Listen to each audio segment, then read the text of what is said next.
ఇక ఏపీ ప్రభుత్వం vote on budget ను ప్రవేశపెట్టింది. బుగ్గన రాజేంద్రనాథ్ దానికి సంబంధించిన వివరాలను అసెంబ్లీ సాక్షిగా వెల్లడించడం జరిగింది. ఈ అంశానికి సంబంధించి బడ్జెట్ వివరాలు ఏ విధంగా ఉన్నాయి, ఓటానికి సంబంధించిన పూర్తి డీటెయిల్స్ ను మా పొలిటికల్ ఎడిటర్ అరవింద్ లైవ్ లో అందిస్తారు. అరవింద్ టోటల్గా చూసుకున్నట్లయితే ఒక ఓటాన్ బడ్జెట్ అనేది ప్రవేశపెట్టడం జరిగింది. అసలు ఎక్కడెక్కడ ఏ అంశాలకి ప్రధానంగా పెద్దపీట వేయడం జరిగింది, దానికి సంబంధించి ఓటాన్ బడ్జెట్ అసలు ఏ విధంగా ఉంది, ఎలా చూడొచ్చు?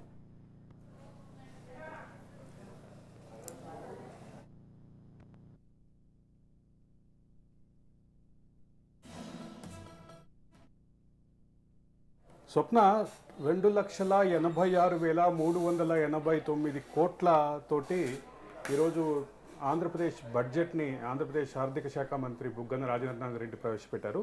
అయితే దాంట్లో 2,05,352 కోట్లు రెవెన్యూ ఆదాయం వస్తుందని చెప్పి అంచనా వేస్తున్నారు. 2,30,110 కోట్లు వ్యయం అవుతుందని అంచనా వేస్తున్నారు. ఈ రెండింటి మధ్య అంటే రూపాయి రాకకి రూపాయి పోకకి మధ్య తేడా సుమారుగా 24,758 కోట్లు, అంటే సుమారు 24,25,000 కోట్ల రూపాయల లోటుతోటి ఈరోజు బడ్జెట్ని ప్రవేశపెట్టారు. ఈ బడ్జెట్లో సహజంగానే ఆంధ్రప్రదేశ్ రాష్ట్రం తనకున్నటువంటి గత బడ్జెట్ల లాగానే సంక్షేమానికి పెద్దగా ఎక్కువ డబ్బులు కేటాయించింది. అదే సందర్భంలో జిఎస్డిపిలో రెవెన్యూ లోటు శాతం 1.56 ఉంటుందని, ద్రవ్య లోటు అంటే ఫిజికల్ డెఫిసిట్ ఏదైతే ఉందో ఫిజికల్ డెఫిసిట్ 3.51% ఉంటుందని అంచనా వేశారు.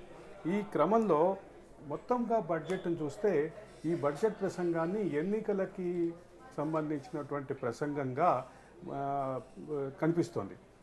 ప్రతి చోట నాడు నేడు పేరు మీద జరిగినటువంటి విద్యాశాఖ సంస్కరణల గురించి కానీ, అట్లాగే హాస్పిటల్ ఆరోగ్య శాఖకి సంబంధించినటువంటి ఫ్యామిలీ డాక్టర్ స్కీము, మిగతా విషయాలు కానీ వీటన్నిటిని ప్రధానంగా చెప్తూ మిగతా అంశాలని చాలా కీలకమైనటువంటి ప్రభుత్వ పథకాలను ముందుకు తీసుకొచ్చే క్రమంలో దాదాపు 44 పేజీల సుదీర్ఘ ప్రసంగం మాత్రం బుగ్గన రాజేంద్రనాథ్ రెడ్డి చేశారని చెప్పాలి.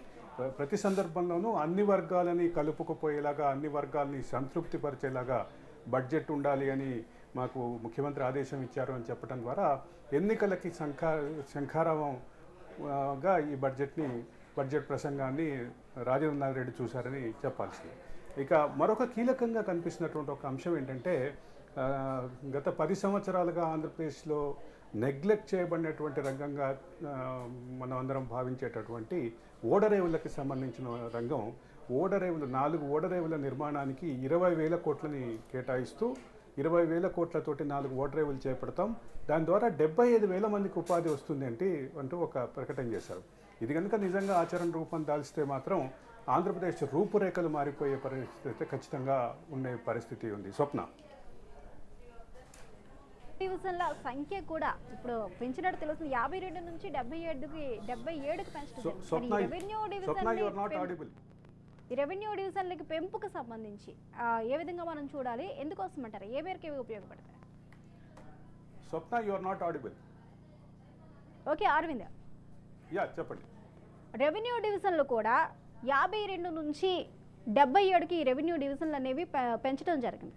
అయితే ఈ రెవెన్యూ డివిజన్లు ఎందుకు పెంచారు, వాటి వల్ల ఉపయోగం ఏంటి, దీనికి వల్ల వచ్చే ఉపయోగం ఏంటంటారు? అంటే జిల్లాల సంఖ్య పెరిగినప్పుడు ఖచ్చితంగా రెవెన్యూ డివిజన్లు, దానికి సంబంధించి మండలాలు పెంచడం అనేది తెలంగాణలో కూడా జరిగినటువంటి పరిస్థితి చూసాం. కొత్త రెవెన్యూ డివిజన్లు రావటం మూలంగా ప్రజలకి మరింత దగ్గరికి పాలన వెళ్ళేటటువంటి అవకాశం ఉంటుంది. ఇది ఉమ్మడి ఆంధ్రప్రదేశ్లో ఉన్నప్పుడు మండల వ్యవస్థ ద్వారా జిల్లాకి కింద ఉన్నటువంటి బ్లాకులు ఏదైతే ఉన్నాయో, రెవెన్యూ డివిజన్ తర్వాత బ్లాకులు ఉంటాయి. ఆ బ్లాకులు సమితులని విచ్ఛిన్నం చేసి మండల వ్యవస్థ ఇచ్చిన నేపథ్యంలో ఈ మరిన్ని రెవెన్యూ డివిజన్ని పెంచడం ద్వారా ప్రజలకి అధికార వికేంద్రీకరణ దిశగా తీసుకెళ్ళినట్టుగా భావించాలి. అయితే దీనికి సంబంధించి ఒక ప్రధానమైనటువంటి చర్చ అయితే ఉంది. రెవెన్యూ కేంద్రాలకు సంబంధించినటువంటి వ్యవహార శైలి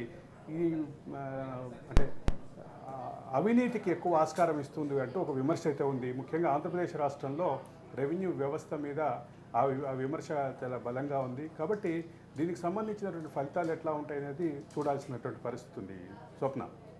అరవింద్, గత బడ్జెట్తో పోలిస్తే ఈ బడ్జెట్లో ఏ ఏ అంశాలకి ఎక్కువ శాతం కేటాయించడం జరిగింది? ఓటాన్ బడ్జెట్ పూర్తి స్థాయిలో బడ్జెట్ కాకపోయినప్పటికీ ఇక్కడ కనిపించే ఫిగర్స్ మనం చూస్తూ ఉన్నట్లయితే ఓకే ఈక్వల్గా ఉన్నాయా అన్న అనుమానాలు అయితే వ్యక్తమవుతున్నాయి. టోటల్గా ఫుల్ ఫ్లెడ్జ్డ్గా అయితే ఇచ్చినట్టు కనిపిస్తుంది. మరి గత బడ్జెట్కి ఈ ఓటాన్ బడ్జెట్కి మధ్య వేరియేషన్ ఏం స్పష్టంగా కనిపిస్తుంది అంటారు? అంటే నేను ప్రారంభంలోనే చెప్పినట్టుగా గత 4 బడ్జెట్లకు కొనసాగింపుగానే ఈ బడ్జెట్ అయితే ఉంది. బీసీ సంక్షేమానికి భారీగా కేటాయింపులు చేశామని చెప్పి ఆయన బడ్జెట్ ప్రసంగంలోనే చెప్పారు. సుమారుగా 71,000 కోట్లు సంక్షేమానికి కేటాయించినట్టుగా ఆయన బడ్జెట్ ప్రసంగంలోనే చెప్పారు. అయితే వాస్తవానికి వచ్చేసరికి ఈరోజు ఎన్నికల బడ్జెట్ అని నేను ఎన్నికల ప్రసంగం అని ఎందుకు అన్నాను అంటే దానికి ఒక రీజన్ కరెక్ట్గా కనిపిస్తుంది. ముఖ్యంగా విద్యారంగంలో, వైద్య రంగంలో చేసినటువంటి మార్పులు, దానికి సంబంధించినటువంటి అంశాలని ఎక్కువగా జనానికి హత్తుకునేలాగా చెప్పడం కోసం ప్రయత్నం అయితే జరిగింది.